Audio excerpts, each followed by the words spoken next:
ब्रह्मांड में हमारे आसपास नेगेटिव एनर्जीज होती हैं, लोग उसको एक्सप्लॉइट करते हैं, उसको यूज़ करते हैं, तंत्र को गलत तरीके से यूज़ किया जाता है। हमारी कुंडली में बाधक ग्रह होते हैं और स्पेशली शनि और राहु एक ऐसे ग्रह हैं जो नेगेटिव एनर्जी को यूज़ करने में बहुत मदद करते हैं। अब लोगों ने क्या इसको बना लिया, नीलम डालो करोड़पति बनो, पुखराज डालो करोड़पति बनो। सो ये मतलब किस लेवल पे हमारे ज्योतिष को गिरा दिया गया है। लोगों के जीवन में राहु की दशा में लोग बैकवर्ड नहीं आते हैं, आगे बढ़ते हैं और गिर जाते हैं, बहुत कमाएंगे और गिर जाएंगे। लेकिन केतु की दशा में एक्चुअल में लोगों को बैकवर्ड आना पड़ता है।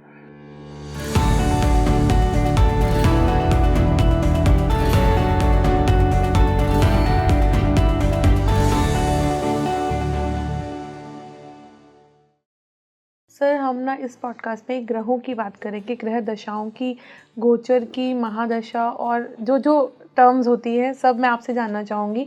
हम लोग ग्रहों को जानते हैं, 9 प्लैनेट्स हैं आपकी कुंडली में बैठे होते हैं, हर किसी का अपना एक दशा आती है। उस दशा का मतलब क्या है और जब वो गोचर करते हैं एग्जैक्टली मुझे वो भी जानना है आपसे, गोचर क्या होता है? देखिए, ये 3-4 सवाल हैं, मैं आपको थोड़ा सा बैकग्राउंड देता हूँ। हमारा जीवन जो है वो कर्म क्षेत्र है। आप कर्म क्षेत्र को एक खेत की तरह मानो, एक फील्ड की तरह। अब उस फील्ड को आप उठाओ और आसमान पे ले जाओ। उस फील्ड में आपको बहुत से तारे, प्लैनेट्स जिसे कहा जाता है, और ग्रह, वो सब आपको मिलेंगे, नक्षत्र मिलेंगे। अब आपका जन्म हुआ, इतनी तिथि को, इतने वार को, इतने बजे, इतनी घटी, इतनी होरा में आपका जन्म हो गया। मैं सब ज्योतिष टर्म्स यूज कर रहा हूँ, layman term date of birth, ठीक है, right? Date, time and place. उस समय हमने आसमान की एक फोटो खींची, एक क्लिक किया, देखा सूर्य इस नक्षत्र में, चंद्रमा इस नक्षत्र इतनी डिग्री पे, इस पे सब 9 ग्रहों को एक पेपर पे बिठाया और वो आपकी कुंडली बन गई। ठीक है। कभी किसी डॉक्टर के पास जाना, उनसे पूछना कि एक बच्चे के जन्म के बाद 10 मिनट कितने इंपॉर्टेंट होते हैं। किसी पीडियाट्रिक या गायनेकोलॉजिस्ट से पूछना, अगर उस 10 मिनट के अंदर बच्चे की ऑक्सीजन कम हुई या उस 10 मिनट में बच्चे को संभाला ना गया तो बच्चा पूरी जिंदगी के लिए autistic, autism, disable, not able to have his view properly, ये सब प्रॉब्लम से बच्चा चला जाता है। पैदा हुआ बच्चा मीन्स कि जो जन्म की कंडीशंस हैं वो पूरी जिंदगी के ऊपर इफेक्ट करती हैं। आपको पोलियो का इंजेक्शन नहीं लगा तो आप पोलियो में चले गए सारी जिंदगी, आप you are not completely able, you are disable. तो पूरी जिंदगी के ऊपर आपकी जन्म कुंडली का प्रभाव आता है, यानी कि आपकी पूरी फिल्म जो इस जीवन में चल रही है उसकी पूरी स्क्रिप्ट वो स्क्रीनशॉट है। अब मैं पैदा हुआ था 45 साल पहले, मुझे पता लगा कि मेरी पूरी जीवन में ये स्क्रिप्ट चलने वाली है। वो लगन कुंडली से, वर्ग कुंडलियों से हमें पता लगा। लेकिन एट प्रेजेंट मेरे जीवन में क्या हो रहा है?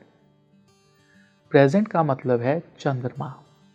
चंद्रमा को, अब चंद्रमा वो वाला जो चंद्र है ना जिसको आप देखते हो, वो चंद्रमा नहीं है।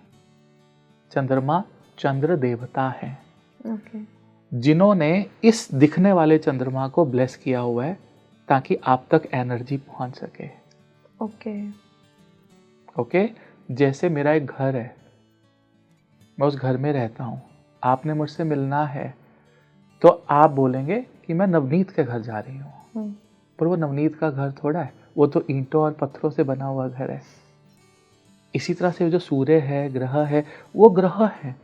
अंग्रेज हम पे हंसते हैं कि वो सूर्य देवता कैसे है, चंद्र देवता कैसे है। अब वो मान रहे हैं उस बात को क्योंकि कोई पीछे देव है जिनकी एनर्जी, ब्लेसिंग उस ग्रह के थ्रू हमारे पास आ रही है, इसीलिए उसको चंद्रदेव कहा जाता है। ठीक है, अब चंद्रमा क्या करते हैं? सबसे फास्ट मूविंग प्लैनेट है, टॉप गियर है आपकी ज़िंदगी का। जैसे एक गाड़ी में गियर होते हैं ना, आजकल तो 7 गियर, 8 गियर, 9 गियर वाली गाड़ियाँ होती हैं। पहला गियर जो है उस पर गाड़ी 30 से ज़्यादा नहीं चलती, स्लो। पहला गियर होता है शनि, जो सबसे दूर बैठे हैं आपकी कुंडली में। Slowest moving planet is your first gear. Second gear is Jupiter, little faster. Third gear is Mangal. हाँ, तो इस तरह से हमारे जीवन के अंदर अलग अलग ग्रह अलग अलग गियर में हमारे जीवन में आते हैं। कई लोगों का जिंदगी में शुरुआत ही टॉप गियर में होती है, उन्हें स्पोर्ट्स कार मिलती है जीवन में कि आप गोली की तरह उड़ते हुए जाएंगे अपनी लाइफ में। कई लोगों के जीवन में पहले 19 साल फर्स्ट गियर में, और कई लोगों के ज़िंदगी में पहले दूसरे चौथे पांचवें गियर पे पहुंचे, फिर रास्ता खराब आ गया, उनको पहले गियर पे गाड़ी चलानी पड़ रही है। शनि की दशा मिड लाइफ में आ गई और शनि खराब है आपकी कुंडली में। तो आपके जीवन में चंद्रमा क्या करता है? चंद्रमा उस फील्ड में हल चलाता है। ओके, और हल कैसे चलाया जाता है? 2 बैलों। बैल क्या है? बैल एक गाय की ही प्रजाति है। हाँ, और चर होता है जहाँ खाना, कुछ थोड़ा खोलना, खाना, देखना। गो चर, ट्रांजिट, मतलब एक फील्ड थी, उसकी फोटो खींची, अब वो चंद्रमा उस फील्ड को जाकर निकाल के आपके कर्मों को आपके सामने रख रहा है और आपको दिखा रहा है कि बेटा अब ये निकला, हमने खोदा, अब थोड़ा आगे बढ़े तो बेटा ये निकला, ये अच्छा कर्म किया था, ये ले रिवॉर्ड। ओ, यहाँ पे तो एक्सीडेंट लिखा है, अब तुम्हारा एक्सीडेंट होगा। ओ, अब आप रिकवरी हो जाएगी, अब आपकी शादी होगी। दैट मीन्स प्रेजेंट टाइम, कि अब वो जो ग्रह सूर्य लगन में बैठा था अब छठे भाव में है, अब अष्टम में है। So you have to be careful. तो हमारी साइंस है जो हमें बताती है कि अष्टम भाव में सूर्य जाएगा तो क्या करेगा, नवम में जाएगा तो क्या करेगा, दशम में, गोचर में, गोचर मतलब प्रेजेंट मैप। तो हम क्या करते हैं, आपकी लग्न कुंडली को प्रेजेंट कुंडली के साथ मैप करते हैं। हम देखते हैं कि यहाँ पे थी कुंडली, अब यहाँ पे ऐसी हुई है कुंडली, राइट। ये ग्रह यहाँ बैठा है, अब यहाँ का ग्रह अब यहाँ बैठा है, तो किस तरह के रिजल्ट देगा, वो फेवरेबल है कि अनफेवरेबल है, वो अच्छे नक्षत्र में है, किन घरों को देख रहा है, प्रभाव किन घरों पे पड़ रहा है, क्या डिज़ायर है उस ग्रह की। तो जो प्रेजेंट सिचुएशन है आपकी कुंडली में ग्रहों की मूव होने के बाद, उसको गोचर कहा जाता है। आपकी ज़िंदगी का जो गियर है कि गाड़ी कैसे चलेगी, अच्छी चलेगी, स्लो चलेगी, फास्ट चलेगी, टॉप गियर में चलेगी या रिवर्स गियर में जाएगी। रिवर्स गियर कौन से हुए? राहु केतु। रिवर्स गियर हो गए, हमेशा रेट्रोग्रेड है ना, उल्टे चलते हैं।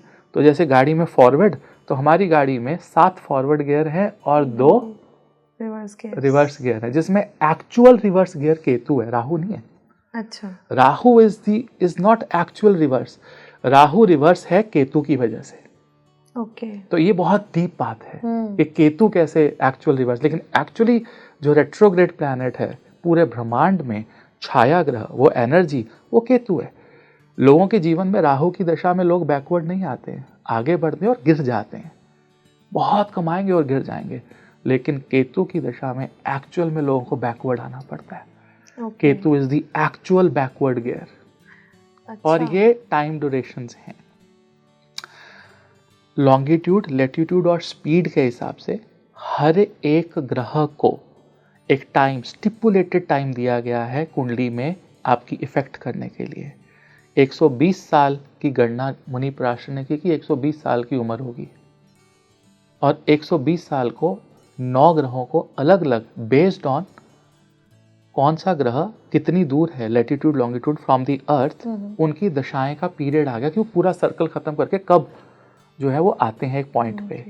तो जैसे सबसे पहले सूर्य की महादशा 6 साल की, depending upon the distance and the speed, ठीक है। देन ये लेमैन टर्म्स बता रहा हूँ मैं आपको, I am not going into technicalities. फिर चंद्रमा की 10 साल की महादशा, मंगल की 7 साल की, राहु की 18 साल की, बृहस्पति की 16 साल की, शनि की 19 साल की, राइट, बुध की 17 साल की, केतु की 7 साल की, शुक्र की 20 साल की, टोटल 120 खत्म, राइट।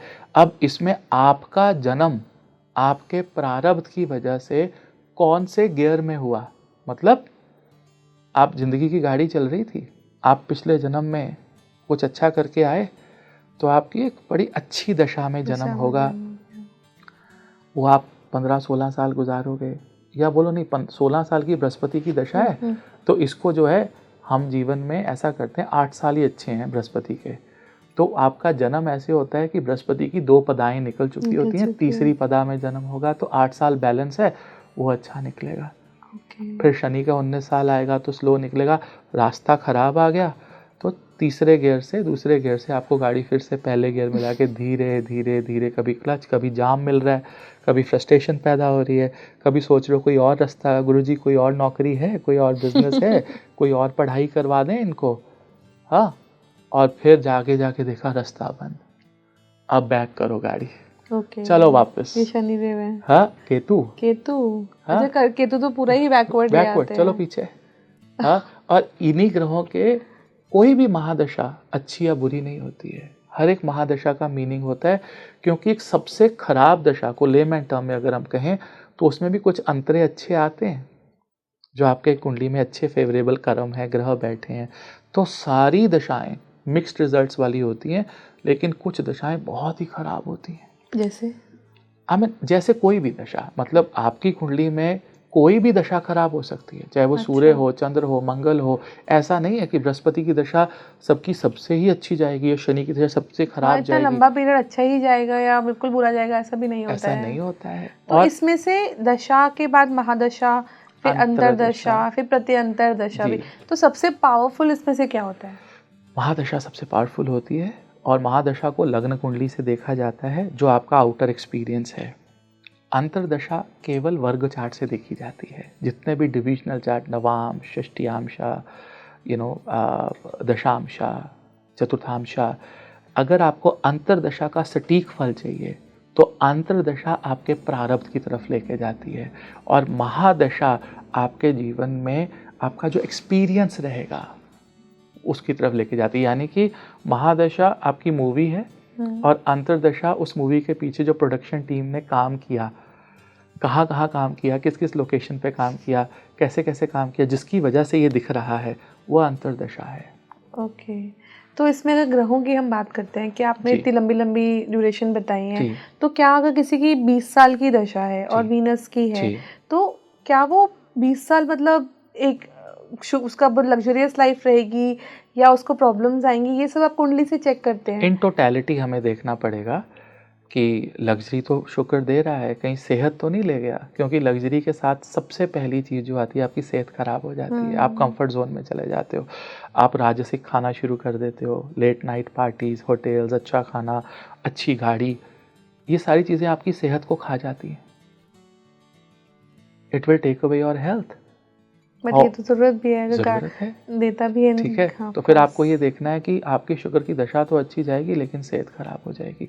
शुक्र की दशा में 99% लोगों को टाइप 2 डायबिटीज हो जाती है, because it is a lifestyle disease, right. तो हमें ये देखना होता है कि क्या इसकी सेहत अच्छी रहेगी, इसको एक्चुअल में जो काया का धन है वो शुक्र दे रहा है। अच्छा, एक और सवाल है, क्या हम लोग इसे उपाय की बात करते हैं, थोड़ी सी जाते हैं।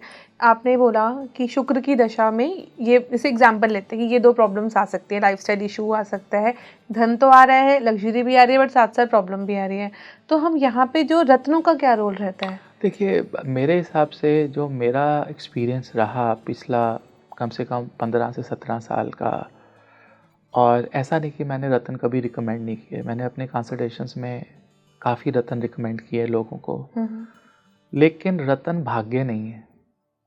I'll be very honest with you। अब आपको मैं एग्जाम्पल देता हूँ। एक मेडिसिन होती है, एक सप्लीमेंट होता है, रत्न सप्लीमेंट है। रत्न एक अच्छी डाइट है।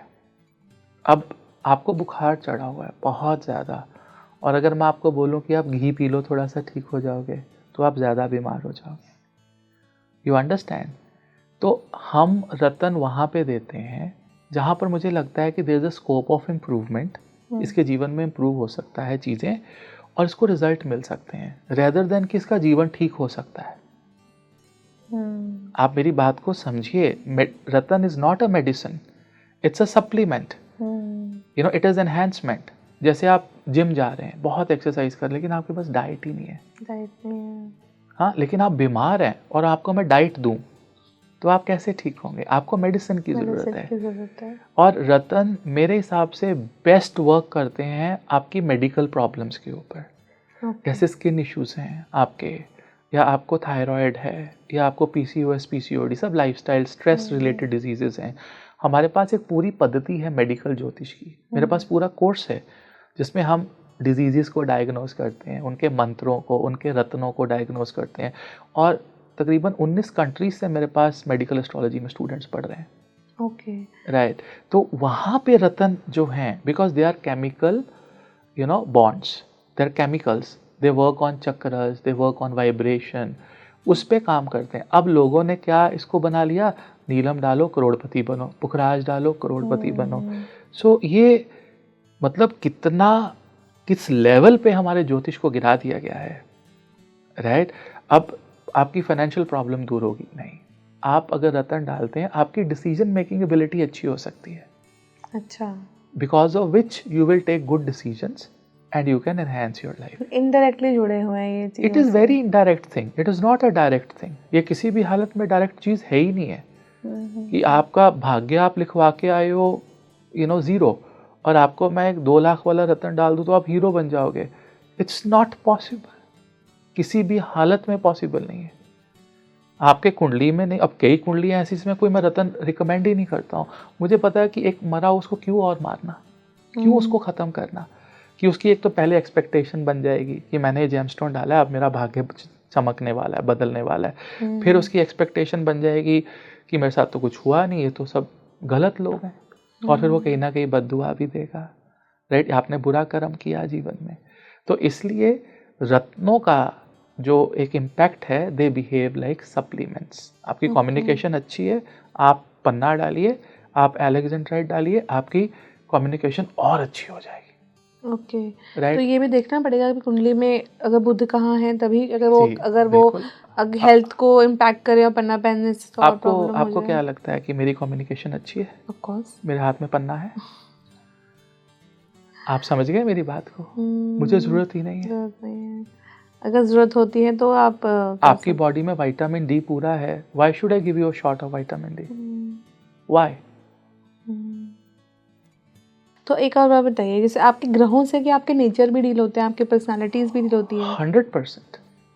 आपके चंद्रमा से आपका जो जन्म नक्षत्र है वो आपकी एक्सटर्नल पर्सनालिटी, आपके ट्रेड्स, आपके कैरेक्टर, जिस नक्षत्र में चंद्रमा विराजमान है वहाँ से पता लगता है। आपका अंदरूनी एनवायरनमेंट, इंटरनल एनवायरनमेंट कैसा है, वो आपके असेंडेंट के नक्षत्र यानी कि लगन के नक्षत्र से पता लगता है। और एक हमारे पास स्पेशल लगन होते हैं, स्पेशल लगन जी, उनको कहा जाता है, जैसे बहुत से हैं, वैसे तो एक नहीं है, बहुत सारे विशेष लगन कहा जाता है ज्योतिष में, जो वर्ड यूज़ किया गया है। विशेष लगन में आता है पाका लगना, आरूढ़ा लगना। जैसे आरूढ़ लगन है वो आपकी मिरर इमेज है, वह आपकी छवि है कि लोग आपके बारे में क्या सोचते हैं। जैसे साधु के वेश में ठग। अच्छा, जैसे आप मान लीजिए अगर अभी मैं यहाँ पर एक केसरी रंग का चोला डाल के बैठूं और बड़ी सी रुद्राक्ष की माला मेरे गले में हो और बहुत सारे रतन मेरे हाथ पे सजे हों, तो मुझे ट्रेन में बिना मेरी इंट्रोडक्शन दिए कोई कहेगा कि ये कोई गुरु महात्मा है, ये कोई ज्योतिषी है। हाँ, वो आपका आरूढ़ लगन है, वो आपको डिफाइन कर रहा है, लेकिन आप अंदर से तो महात्मा या ज्योतिषी है ही नहीं। राइट। अब मैं कहीं घूमता हूँ ना, मैं एक छोटी सी शर्ट, टी शर्ट में या एक पजामे में कहीं भी किसी को मिलने चला जाता हूँ। मैं एयरप्लेन्स में कभी ट्रैवल करता हूँ तो मैं शर्ट पैंट डाली होती, कोई कह ही नहीं सकता कि कोई एस्ट्रोलॉजर होंगे या क्या होंगे। मेरे से कोई पूछते हैं कि नवनीत आप सर क्या करते हैं? मैं कंसल्टेंट हूँ। तो कंसल्टेंट तो सॉफ्टवेयर कंसल्टेंट भी हो सकता है, मैं भी कंसल्टेंट ही हूँ, ज्योतिष का भी कंसल्टेंट हो सकता है। ये आपका आरूढ़ है। आरूढ़ लगन मतलब कि आप जो हैं वो हैं, लेकिन दुनिया आपके बारे में क्या सोचती है ये भी हमें कुंडली से पता लग जाता है कि what is world thinking about you.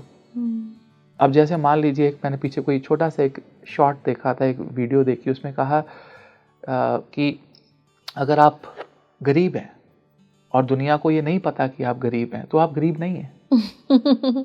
सही बात है। राइट। और अगर आप अमीर हैं और दुनिया को नहीं पता कि आप अमीर हैं तो आप अमीर नहीं हैं।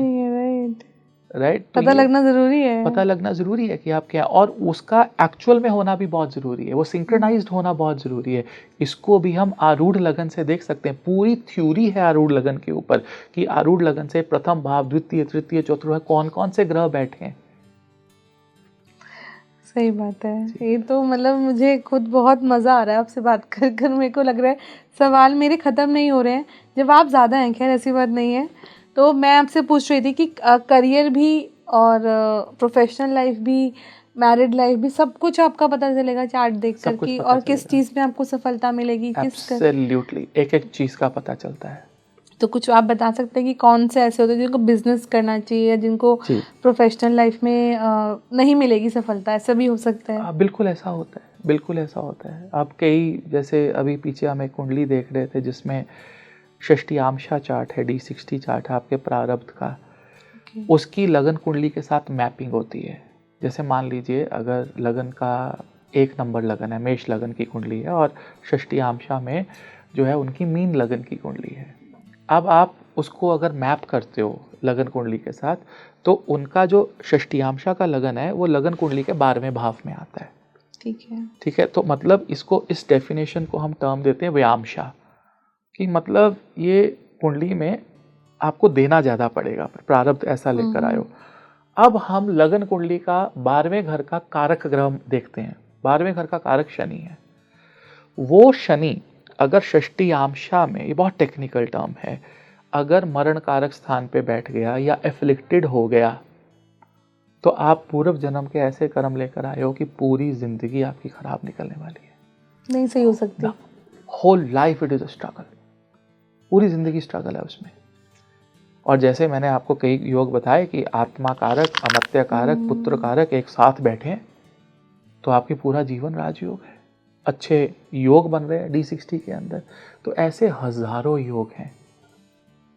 और एक ज्योतिषी जितना सात्विक और जितना नाम जप वाला होगा, उतने योग वो आइडेंटिफाई करेगा। मैंने कई एस्ट्रोलॉजर देखे, कई मेरे गुरु, टीचर, जिन्होंने मुझे बहुत अच्छा पढ़ाया, बहुत अच्छा पढ़ाया, और उनके ज्ञान से मैं गदगद हो गया, फैसिनेट हो गया, क्या बात है। लेकिन जब हम उनसे कुंडलियों की बात करते हैं, कंसल्टेशन की बात करते हैं, तो कहीं ना कहीं पे there results are zero, nothing. क्योंकि एट अ गिवन टाइम आपका भाग्य ही नहीं था कि आप उनसे कुछ अच्छा ले सको, जबकि वो बहुत ज्ञानी थे।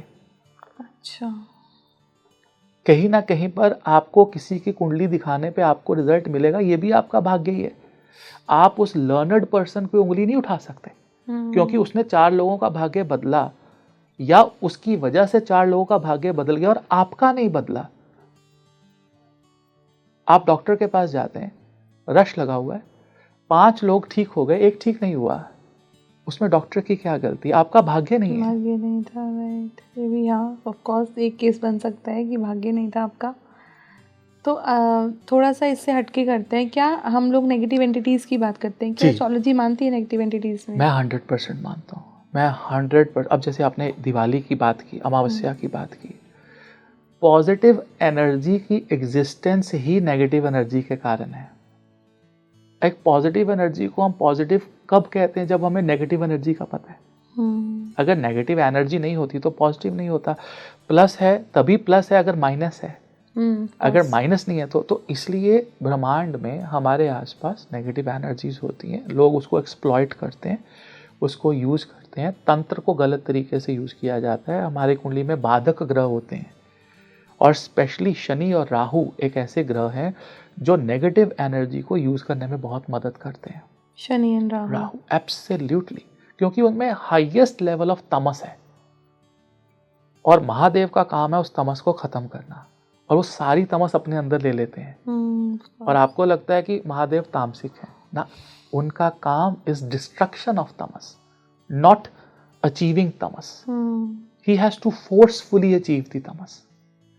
और अगर आपकी कुंडली में आपका जो बाधकेश है, अब जैसे जितने भी मूवेबल साइन होते हैं 1, 4, 7, 10 लगन में हो, 11वें भाव का स्वामी बाधक होता है। अगर आपकी फिक्स्ड लगन वाली कुंडली है 2, 5, 8, 11, 9वें भाव का स्वामी बाधकेश होता है।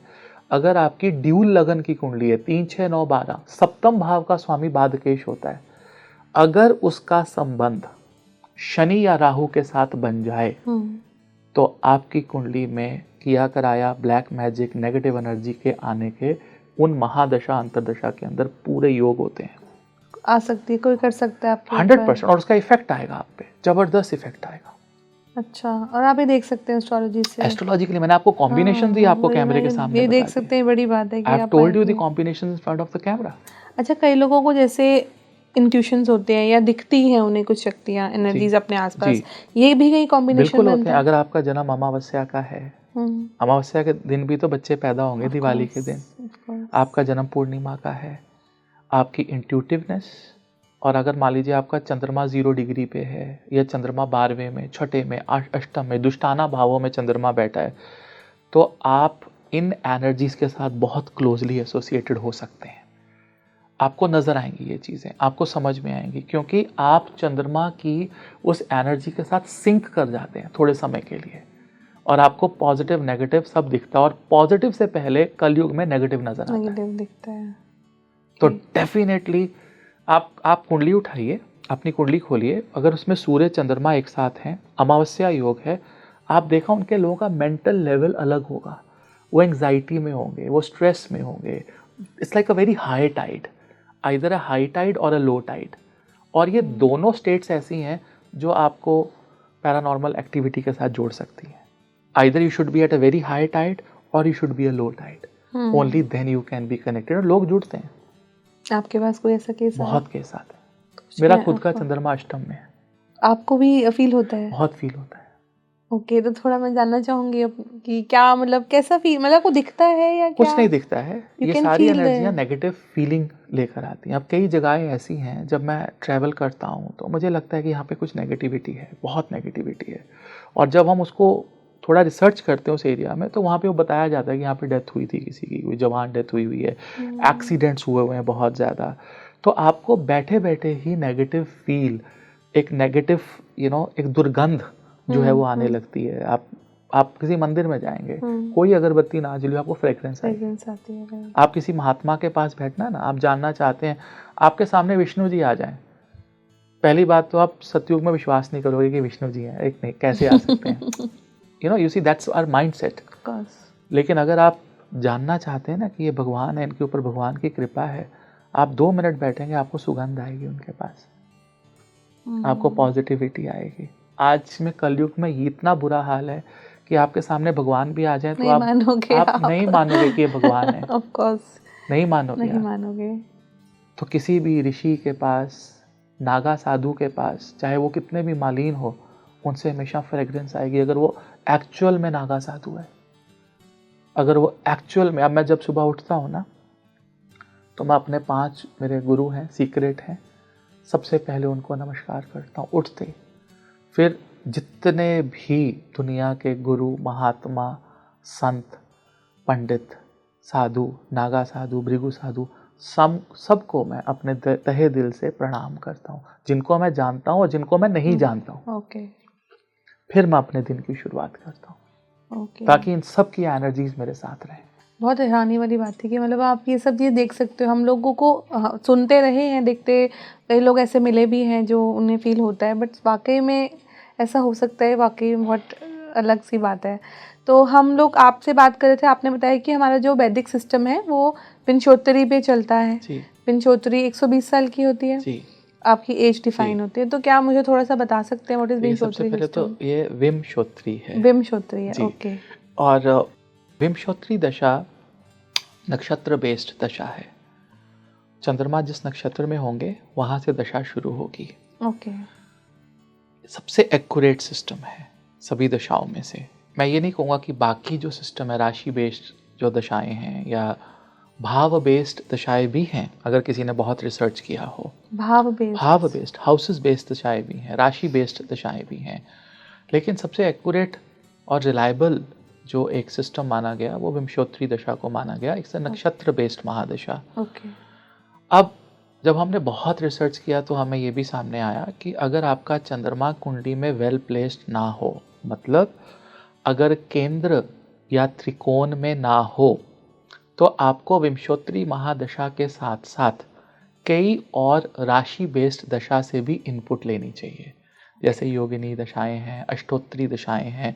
हम वहाँ से बहुत सी चर दिशाएं हैं जिनसे हम इनपुट्स लेते हैं। मैं ये नहीं कहता हूँ कि आपको केवल वही देखनी चाहिए, आई एम सेइंग कि आपको इनपुट लेने चाहिए, राइट। बाकी अगर थोड़ा और फर्दर जाऊं तो मान लो आपको विंशोत्तरी दशा पे मास्टरी नहीं है, आपने योगिनी दशाओं पे मास्टरी कर ली या अष्टोत्तरी दशा पे आपने मास्टरी कर ली, there is nothing wrong in it.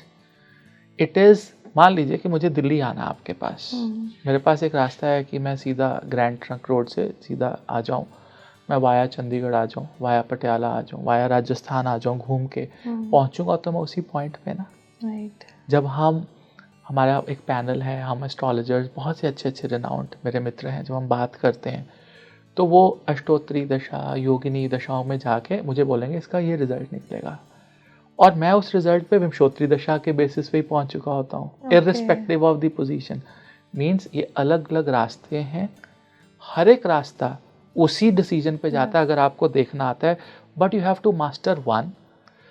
मैं क्या करता हूँ, मेरी जो मास्टरी है वो विंशोत्तरी दशा में है ऑब्वियसली, लेकिन उस दशा को प्रमाण देने के लिए, सर्टिफाई करने के लिए उस पर्टिकुलर इवेंट को मैं बाकी दशाओं से इनपुट्स ले लेता हूँ कि मैं ठीक जा रहा हूँ ना।